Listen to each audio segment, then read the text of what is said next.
जय श्री कृष्ण। नमस्कार दोस्तों, स्वागत है आप सभी का हमारे चैनल भक्ति ज्ञान में। दोस्तों, आज मैं आपको दशा माता की कहानी सुना रहा हूँ। एक समय की बात है, राजा नल का राज्य सुख संपन्न था। प्रजा राज्य में सुख से जीवन जी रही थी। एक बार की बात है कि होली के दिन राज ब्राह्मणी महल में आई। उन्होंने रानी को दशा माता का डोरा दिया, जिसके बाद उन्होंने रानी से कहा कि आज के दिन से सभी स्त्रियां दशा माता का व्रत रखकर डोरा धारण करती हैं। ऐसा करने से कष्टों का नाश होता है तथा सुख समृद्धि आती है। रानी ने उस धागे को विधि के अनुसार अपने गले में बांध लिया तथा दशा माता का व्रत रखने का निर्णय कर लिया।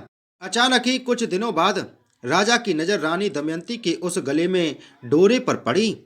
तो उन्होंने पूछा, आप महारानी हो, हीरे जवाहरात आपके किसी कमी नहीं है, फिर गले में डोरा क्यों डाला है? कहते हुए झट से वह डोरा तोड़कर जमीन पर फेंक दिया। दमयंती गई और उसने फेंके हुए डोरे को उठाया तथा नल से कहा, राजन, आपने दशा माता का अपमान करके अच्छा नहीं किया।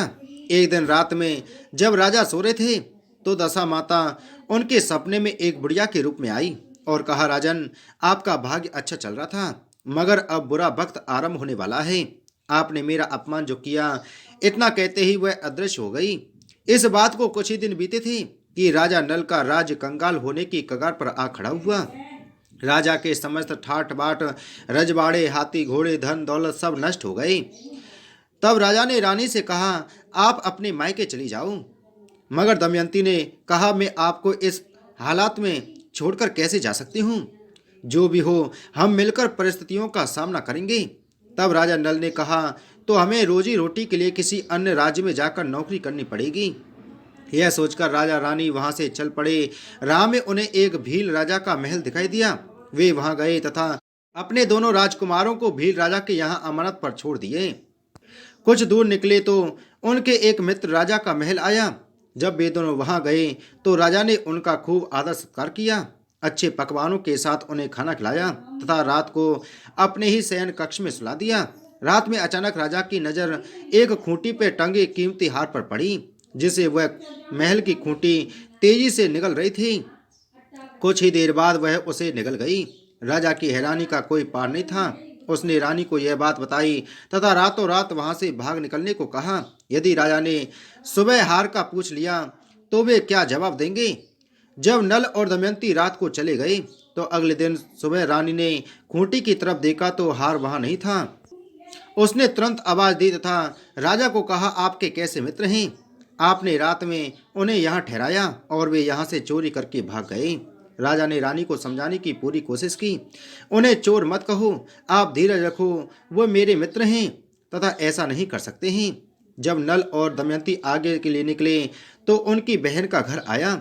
किसी मुखबिर ने उनकी बहन तक यह संदेश पहुंचा दिया था कि उनकी भाई और भाभी अकेले बुरी हालत में यहाँ हैं। बहन थाली में कांदा रोटी लेकर आई और भाई भाभी को दिया। राजा ने अपने हिस्से के भोजन को खा लिया तथा रानी ने उसे गाड़ दिया। जब वे वहां से आगे निकले तो नदी का किनारा आया। राजा ने कुछ मछलियां पकड़ी तथा रानी को उसे भूनने के लिए देकर स्वयं गांव के साहूकार के यहाँ गया, जो उस दिन सामूहिक भोजन करवा रहा था। राजा जब स्वयं खाकर अपनी पत्नी के लिए खाना लेकर आ रहा था तो एक पक्षी ने उस पर झपट्टा मारा और सारा खाना गिर गया। इससे राजा बहुत व्यथित हुए। उन्होंने सोचा, रानी के मन में यही रहेगा कि वह अकेला खाकर आ गया। वहीं दूसरी तरफ रानी की मछलियां जीवित होकर नदी में कूद गईं तो उन्हें भी यह लगा, राजा सोचेंगे कि रानी अकेली उन्हें खा गई। दोनों मिले तो आंखों ही आंखों में एक दूसरे की बात को भांप गए तथा आगे की यात्रा के लिए निकल पड़े। आगे चलते चलते रानी का मायका आ गया। अब राजा रानी ने यहीं पर काम कर लेने का निश्चय किया। रानी अपने ही पिताजी के राज दरबार में दासी बनकर रहने लगी तथा राजा उस गांव के एक तेली की घानी पर काम करने लगी।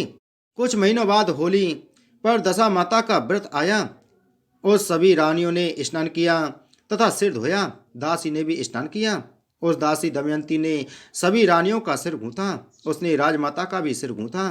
तब राजमाता ने कहा, मैं भी आपका सिर गूंथ दूं। राजमाता दासी का सिर गूंथने लगी कि उन्हें सिर पर पद्म का निशान दिखाई दिया तो उनकी आंखों में आंसू आ गए। एक आंसू दासी की पीठ पर झलका तो उसने राजमाता के रोने का कारण पूछा। तो राजमाता भावुक होकर कहने लगी, मेरी भी एक बेटी है, जिसके सिर पर पद्म का निशान है।